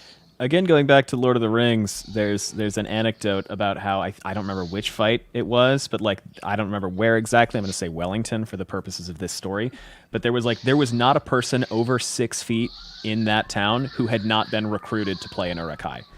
Just every single person above a certain. I was like, hey, you want to be in a movie? Come on. You want to be in a movie? Come on. I've done it. We've shot stuff in Idaho. Obviously, there's not a big actor population there, so we were just going into bars and like anyone who looked over the age of 50. Yeah, because it was. Hey, do you want to be in a party scene? We were like, do you want to be in a movie? You just can't look at the camera. That's all that matters. It's not porn, and that's kind of how that works. Sometimes it can get a little goofy. And so they just have to sign a contract, and you pay them what? Just like I'll give you $100. They sent you guys out direct marketing for background acting. It was an indie movie. It was an indie movie. Guerrilla marketing. Crazy. I know. We were basically going in bars, being like, "Hey, you want to be in a movie?" It was a really small town that we were shooting in. What's great is I think the whole town was eventually in that movie. When you're like, "Hey, you want to be in the movie?" and the guy's like, "Yeah, how about my friend?" You're like, "Hey, do only you want to be in the movie?" That'll happen someday. Well, then you just stick that other person like way in the back. Yeah. Way in the back, yeah. What else do we want to talk about this episode? I think we had some good questions. I mean, I was just thinking of like the process, but the whole episode, we haven't really talked that much about it. What did you guys want to bring up? Oh God, I had stuff written down. Hold on. Think about what it would be like to prepare myself for torture scenes. Where my head would be, because you can get into some pretty dark places when you're doing things like that. I've done it a lot, and you can tear yourself apart. Yep. And I'm amazed at how well she did. She's a great actor. She's great. But I was thinking, what would it be like to prepare yourself for something like that?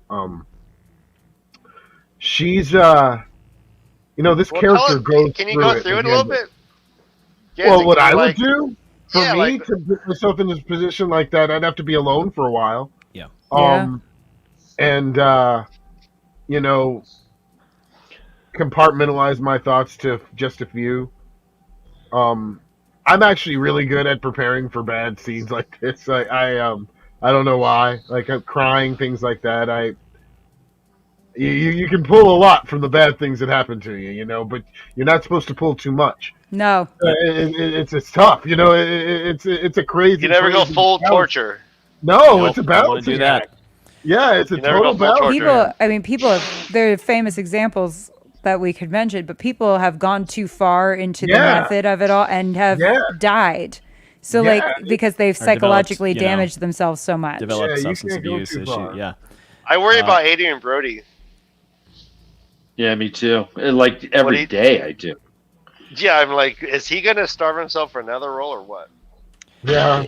There are a lot of different kind of schools of thought on acting, right? And especially for stuff like this. Some of them kind of lean more into healthy approach. Some of them, older ones, tend to be a little bit more like, just tear your heart out and put it on your sleeve. But the tough thing is, one, that sucks to do. It really sucks. It hurts. It hurts your psyche. And you got to come back from that. You're doing it for hours. There's more than what they take. You got to come back from that. And well, Marlon Brando would talk in his later career where he was like, it used to be that, if I had to get to something, it was right under the skin. And all I had to do was just go right in and I had it and I could take it. And he said, now I have to dig. I have to dig and I have to dig and dig and dig. And it's because, you as a human being... Well, sure. But you as a human being, you don't want to experience this. You don't want to put yourself through your brain, your body, like, I don't want to do that. I don't want to feel this. So the more you do it, kind of the more, if you're doing it in a way that is not sustainable and does not take care of yourself as an actor, the more like scar tissue you kind of build up around yourself. Yeah. Yeah. I've heard of actors who are like, will not break character. Yeah, that's a thing. And I think that would be hard to even do. Yeah, I guess artists are weird at times. Yes, we are. But I think that is weird. Like, I'll tell you this. Special. I turned down an audition 2 days ago after reading it and not wanting to go there. Yeah. Yeah. Like I literally did not want to. I thought about it and I literally was like, you know what? I can't put myself through this right now. Yeah. I was like, this isn't the. It wasn't. Was it about the Browns 1-15 season? No, I would have. But it was the subject matter was very graphic, and okay. Yeah, it was like, no, I can't do that right now. I don't want to pull those feelings back. That's just okay. Yeah, and you're doing it over and over for hours. I mean, that's the thing you have to think about is you're basically mentally torturing yourself for over and over for hours, depending on how and then you have to go to lunch. Well, there's if I tell one more story. There's a story about there was a movie that Laurence Olivier and Dustin Hoffman were doing, and I don't remember the specifics. I remember which movie. Ingtar? No, I'm just kidding. But Ishtar, Dan. Ishtar. That's what it was. It was some scene where Dustin Hoffman was playing, I don't know, maybe an addict or a homeless guy or something, but he decided to like stay up for 48 hours before filming this scene and like not really eat and just torture himself and have a horrible time. And he shows up on the day on set and he's exhausted, he's tired, he's grumpy, he's in a terrible mood, he hasn't showered, and Olivier shows up out of his trailer like in costume, freshly cleaned out of a nap. And they're talking about the scene, and Dustin Hoffman's like, I haven't slept. I just feel awful. Everything I'm doing to get ready for this scene, like I just feel like I gotta do all this stuff. And Laurence Olivier says, "Have you tried acting, my dear boy?" And it's sort of this idea of whether you, and at the end of the day, the audience doesn't know whether or not you are feeling something. If I don't care. If I do a take and I feel like I totally phoned that in, I didn't have any genuine. I was thinking about my grocery list. I was trying to remember whether or not I bought garlic. Oh yeah, hell yeah! Sometimes that's the take, and the director is like, "Oh my god, you got it right." Oh my god. Yeah, and you're like, "Fucking really?" Yeah. And then conversely, you might have a take where like you're like, "This is the best day of my life. I've never performed like this. This is my Oscar nomination." And the director will go like, "Okay, let's do another one." Reset back to one. Just a little bit. Or even like, I didn't really get anything from you that time. It was, can you give us a little more? And I'm like, how could I give more? And then I think about whether the dog has peed on the rug, and all of a sudden, like, that's the take. Yeah, or you gave that Oscar-winning performance, and the camera was out of focus. So, Yeah. so you got to do it again. You got to take care of yourself as an actor. Hanson and Gus, are directors, do they handle you with gentle gloves, or are they abrasive? Depends on the director and your career. Yeah. Yep. How much can they afford? How much do you matter? I guess. This sounds crass and coarse, but unfortunately, it's the absolute truth. Yeah. Who are you choosing to work with, and how much are they gonna be mean? I think there is a turn in a lot of the industry towards kindness, but there are still a lot of people who are just going to be like, I can do whatever. Do you know who I am? I directed a Ritz Crackers commercial, so therefore I can, I can do whatever I want. I can tell you you're an asshole. I can blah blah blah. There's, Jance was saying earlier, there's no reason to do this except if you love it. And unfortunately, because of that, there are a lot of people who just love themselves who are in this career and who just want to kind of power trip. And do you find that behavior gets rewarded? It depends, unfortunately. Okay. Like life, man, and every day is different. Everything is different. Everybody's different. Yeah. And imagine all those things go into it every day. It's completely different every single day, every possible way. Yeah. And for me, I thrive in chaos. As my wife and I were talking about that the other day, and she's like, she needs to have everything stable and knows where she's going every day, everywhere, every time, where I'm completely fly by the seat of my pants. It's, oh my God, I got a fitting in 10 minutes. Right. I just got a call. I got to go. Bye. Yeah, pretty much. Well, I got an audition yesterday. I got to film after this. Yeah, exactly. Turn around. So yeah. It depends. Well, congratulations. Thank you. Yeah, congratulations. That's awesome. Thanks. It's exciting. All news is good news. All news is good news. Yeah.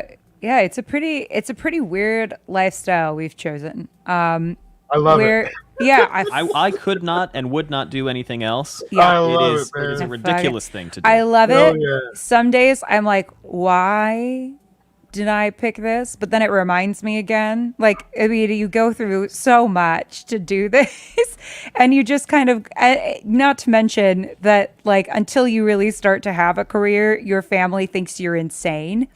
And are constantly like, are you still doing the writing thing? You just have to deal with that forever. It's so well-intentioned. It's so well-intentioned. They're asking you this more often than not. There are exceptions. They're asking you this because they love you and they want you to be happy and comfortable. And actors and writers and directors are usually neither of those things. Ever. What is, we work in drama. What is the definition of drama? It is all drama. Stability? What? Yeah, it's like when you're going through a bad time and then someone else is like, you're going to write an amazing, your writer friends say this to you, and they mean it with all the best intentions, and you find yourself saying it to them too. You're like, you're going to write an amazing pilot about this someday. And that's how you get through things. You're like, use the bad. So then you're weirdly embracing all this shit. Speaking of getting new things, I think I can talk about this at least a little bit right now. I'll say this. If you're watching the Super Bowl this year, yes, turn it on 20 minutes early. Are you serious? Just turn it on 20 minutes early. Just know what you see. I mean, huge. That's great. That's huge, Jansen. 4 billion people? No, yeah. Just watch it. I'm gonna watch it. Nothing big, but just watch it. That's amazing, man. Congrats. That's fantastic. That's so awesome.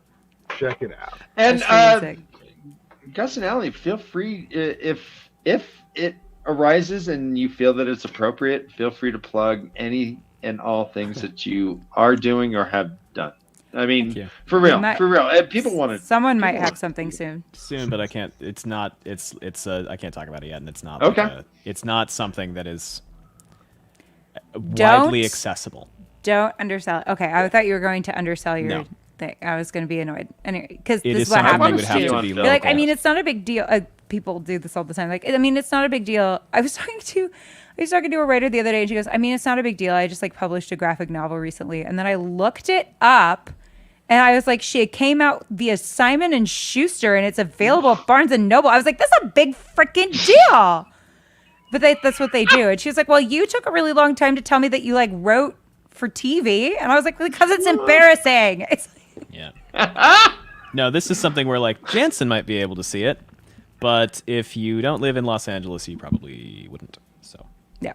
Anyway, I'll talk about it when I can. Stuff.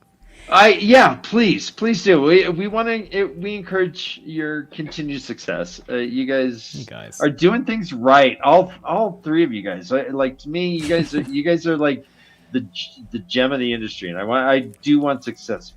We're all doing our best, right? We're working on it. I'm just checking to make sure. Super Bowl. Jansen's on the Super Bowl. I'm just making sure there's nothing. Oh, I just really quick little things about this episode that I liked. Perrin's wedding ring and his decision to not send it out to sea. Oh, yes. Coming back. And then the veiled thread of him constantly referring to him as two rivers. I loved. Anyone have any feelings about any of that? Yeah. Well, and it sets it up. You know what? This Dane plot line is so much better than the Way books. better. Yes, it is. I love it. Yeah. It sets up him going to the Two Rivers perfectly. Perrin, avenging Hopper does kill his dad, and he sees him. So before it was just like gross that Dane didn't like him so much. Now it matters. Well, you also keep in mind they've taken away one major character in the books. Yep. In Jared Byer. We will not see him anymore, because we don't need to. Anymore. He doesn't have a need anymore, but he was a big part of it. Yeah. Yeah. Yeah, I think that the development of their relationship is really exciting to me. I also think that it leans very heavily into their whole thing that they keep revisiting of like, who is a monster? Who can we trust as a monster? Dane is a part of a bad organization and will eventually do bad things, but like, does he have his reasons? Do you think Dane becomes Gaul? Oh. No, but no way. But I'll see what they do with it. He's so handsome, though. I want him on screen a lot. I do want him on screen a lot. He's a good looking boy. Jansen, I don't know if you know about this, but we do something every March. It's a March Madness bracket called the Grinwell Cup, where we vote on Twitter for who the hottest character definitively is in the Wheel of Time. In the book, because we're not trying to objectify the actors. We're like, no actors, do not use actors, no show goggles, because my nightmare is someone going like, I don't know, they have a funny nose. And I'm like, that's a real person. Like, we don't get to do that. Yeah. But I should be in this. And then each year... Yeah, and then each year whoever wins ascends to the Heroes of the Horny, and then they're ineligible for future brackets.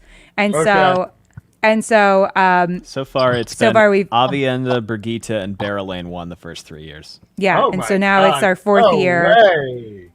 Yeah. No way. No way, Jansen? There's better than that. Oh my God. Who in your mind is definitively the hottest character in the Wheel of Time? Going by Millie Skate. She's on there this year. Going by other people's descriptions. Mm-hmm. Go on. I'm either going with Rizella, Yeah. or Rizella. I'm trying to remember. Hold on, is it? I will quote the book. She had the most spectacular bosom he had ever seen. Okay, I'm kind of remembering this. I don't remember her. Okay. Oh my God! She was Jansen has a write-in candidate. Okay. Oh yeah. Who is that? It's the first thing it says on the wiki. Is that she has a great rap? Rizelle is a maid in the royal palace of Abu Dar. Appearance: she has a marvelous bosom. Well, there you go, Rizella. A sleeper candidate. Oh my God, I got a bunch of sleepers. What about Solucia? She's on there. Okay.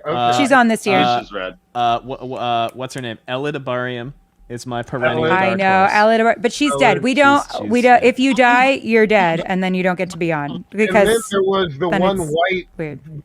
The white Aes Sedai. Alviarin? That's the one even said how beautiful she was. Oh, and yes. Min even says that she's going to have a torrid love affair one day, and someone's going to melt her. That's right. That's right. The hot one, the hot white Aja gal. The most beautiful. They even say she's not on there. They said she was the most beautiful Aes Sedai that Catchwood had seen in centuries. Yeah, the rules for who gets to come on to the Grinwell Cup, who's eligible, is if they're dead, they're ineligible because otherwise this would go on for 10 years.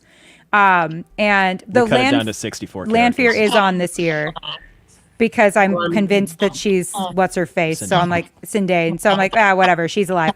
Plus, I was like, it's the year of Lanfear. I can't not have her on the cup. But yeah, and if I don't remember you, then you're not on. Because you have 64 chances to be remembered. It's like 64 characters broken into brackets. And I like this being the year of Lanfear. I agree. Kind of is. I think it might be her year to win. But we'll see. I think it's her or Lan's year. The bracket will fall out how it falls out. Yeah. We'll see the brackets is the brackets. But you know what I mean? That's neither here nor there. Yeah. But anyway, what was I talking about? How did I get into the Grinwell Cup? Don't know. I don't know. I'm glad you did. Yes, because has Kelly Kaplan ever been on it? No, Not but yet. Dane has been historically our lowest vote getter. Dane is both percentage-wise the lowest vote getter and numerically the lowest vote getter across different years. And you're not allowed to use show goggles. You're not allowed to use the actor. But I am assuming that people will vote for Dane this year. I'm going to be sitting there going, no actors. You didn't think he was hot last year. But it'll be funny. Yeah, wait a minute. How is Massima so high on this list this year? Yeah, exactly. It's gonna be Dane and Massima, like all the lowest vote getters usually. It's gonna be like our final's gonna be like Dane versus Massima, and I'm gonna be like, you all are Aram kidding. jumped up significantly after season 1. Yeah, Aram used to be our lowest vote getter, and then after season 1 happened, all of a sudden he had a moment, and I was like, oh, okay. I see how it is, you fickle horn dogs. They're all. Oh, that's what a tinker looks like. Oh, okay, yeah, sure. Head cannon be strong. I'm just saying. There are so many people that I'm thinking of that are popping in my head. It's crazy. Right? Oh my god. We'll have to consult with you on the bracket next Oh time. my god! I just thought of another one. I'm thinking of so many.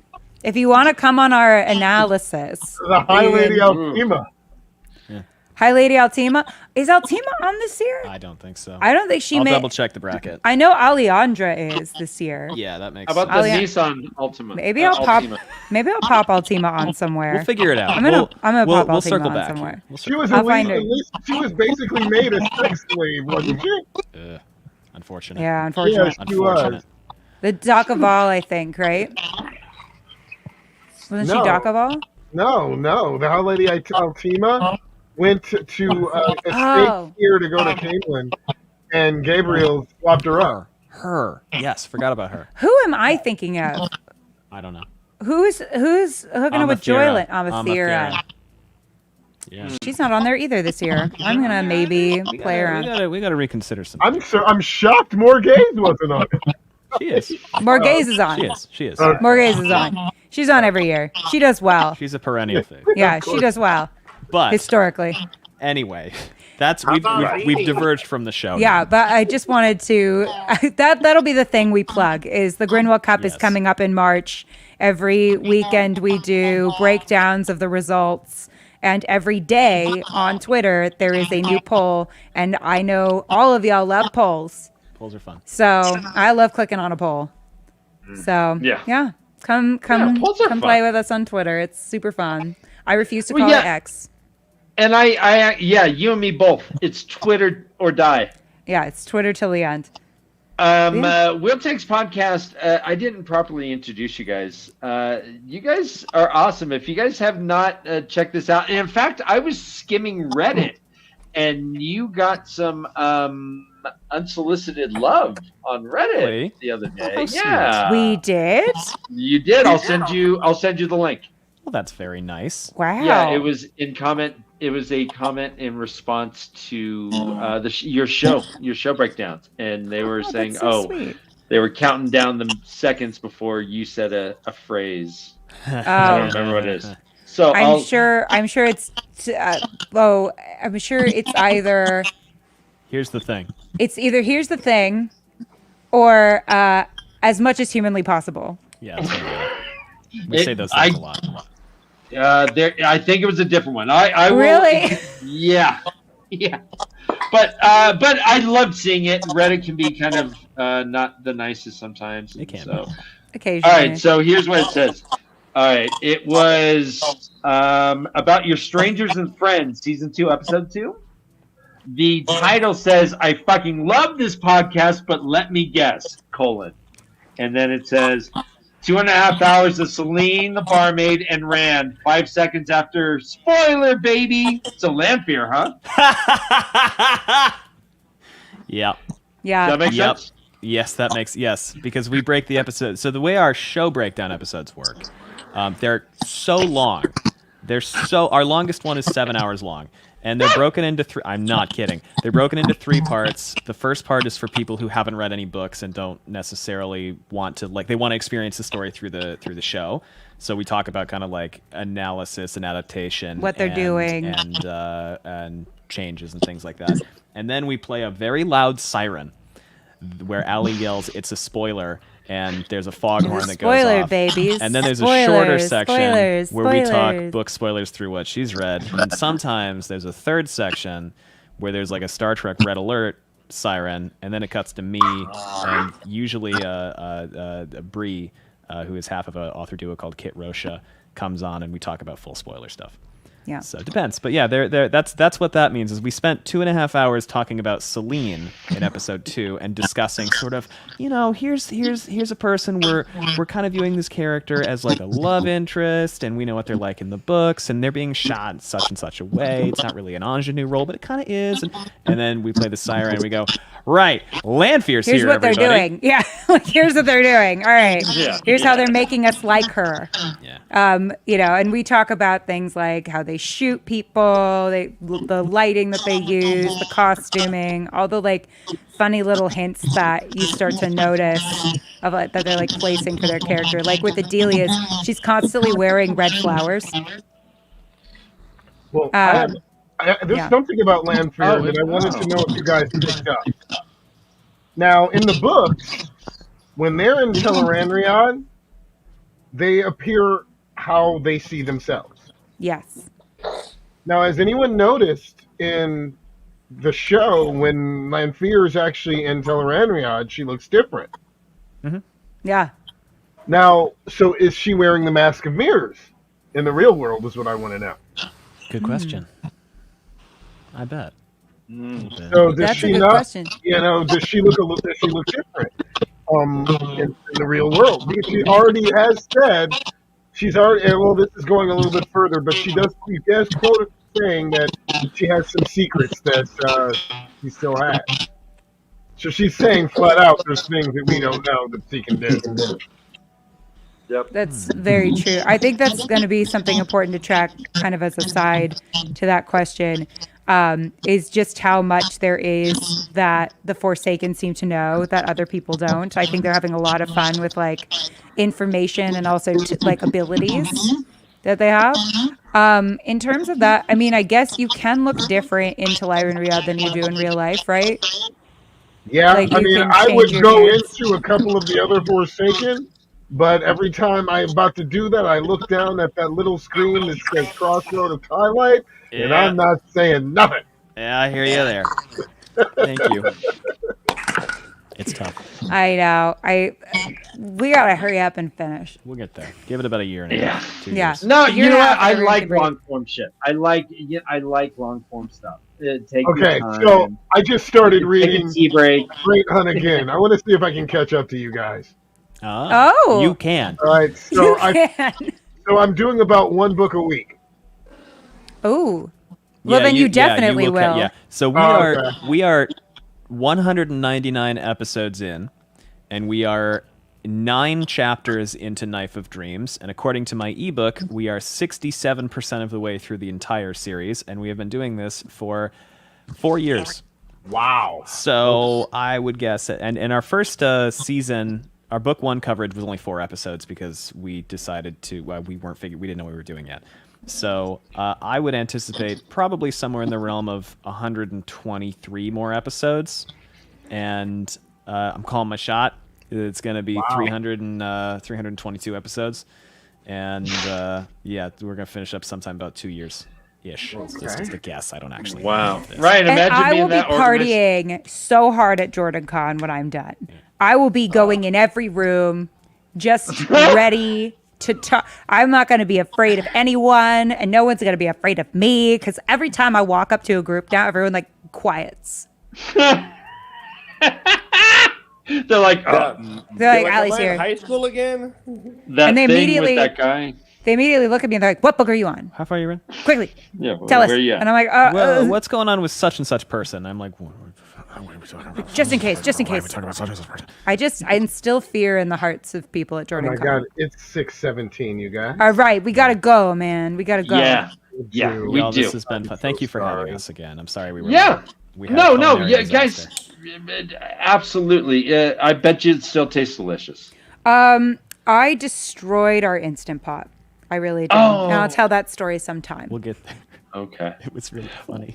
Well, as always, you guys are welcome each and every time we're talking. I don't think we're doing a show next week. It's Super Bowl Sunday. We're out of town. It's Super Bowl Sunday and it's Watchnary, so I'm not sure. What do you guys got? Well, I wish it were the Lions. But, I mean, I wish it was the Browns, but I mean, I'm from San Francisco, Niners, so I got to baby. root for the Niners. Yeah, I'm from San Francisco. I got to root for the Niners. Yeah, I don't care about either team, but from what I've seen, you don't bet against Mahomes and it's flooding in here. Sorry, we have to go. It's flooding. flooding. Hold on. Oh, Sorry. okay. We have to go. We have to Goodbye. Oh shit! Good Bye. luck. Bye. Hi guys. Oh no. Oh, Oh no. All right. Well, this has been Tavern Talk, show edition. Okay. Take it easy, guys. We'll see if we're back this coming Sunday or not. I don't know if it's confirmed yet, but Okay. we'll be on Twitter. We'll let you know on Twitter. Thank you for joining us each and every week. We love you so goddamn much. It's the best. You guys are the best, and I love spending time with you. Jansen, thank you so much.